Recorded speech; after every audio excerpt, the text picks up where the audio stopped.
እንደምን ዋላችሁ? ዛሬ ዝንጀሮ ማስተምራችሁ እኔ ዳንጀሮ አለሁላችሁ። እንደምን ዋላችሁ?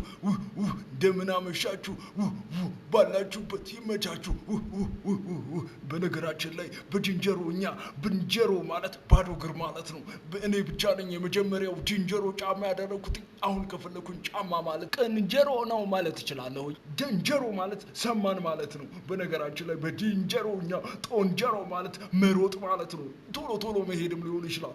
ያላገባች ዝንጀሮ ሞንጀሮ ትባላለች። በነገራችን ላይ ቁርስ፣ ምሳ፣ እራት የሚባል ነገር የለም። በዝንጀሮኛ ያው ምን ይባላል? ፎንጀሮ ይባላል። ምግብ ማለት ነው። ያው ዝም ብለህ መብላት ስለሆነ ፎንጀሮ እንለዋለን። ምግብ ፓንጀሮ እኔ ማለት ነው። እኔ ራሴ እኔ ማለት ነው። ለምሳሌ እኔ አሁን ስሜን ላስተዋውቅ ስፈልግ ፓንጀሮ ዳንጀሮ፣ ያ ማለት እኔ ዳንጀሮ እባላለሁ እንደማለት ነው። ሮንጀሮ ማለት በነገራችን ላይ ጓደኛ ማለት ነው። እስቲ አረፍተ ነገር ደግሞ እየሰራን ለምሳሌ ሮንጀሮ ምንጀሮ ማለት ለምሳሌ አስቀያሚ ጓደኛዬ ማለት ነው። ሮንጀሮ ምንጀሮ ሲንጀሮ ማለት አስቀያሚ ጓደኛ መሳም ማለት ነው። በነገራችን ላይ ሲንጀሮ ማለት ማድረግ መሳም ማለት ነው። ይገርማል። ሪንጀሮ አንጀሮ ታጥፎ መሰወር ማለት ነው። ፓንጀሮ ፎንጀሮ እንጀሮ ማለት እኔ ምግብ በላው ማለት ነው።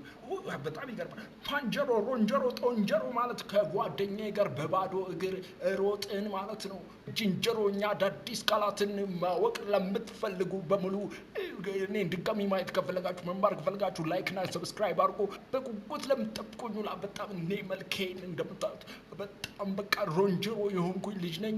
እኔ ዳንጀሮን ድጋሚ ማየት የማትፈልጉ ትኖራላችሁ ብዬ አላስብም። ሰው ላይክ እና ሰብስክራይብ እያደረጋችሁ አዲስ ነገር ይዤላችሁ እመጣለሁ። ምቾት ከእናንተ ጋር ትሁን።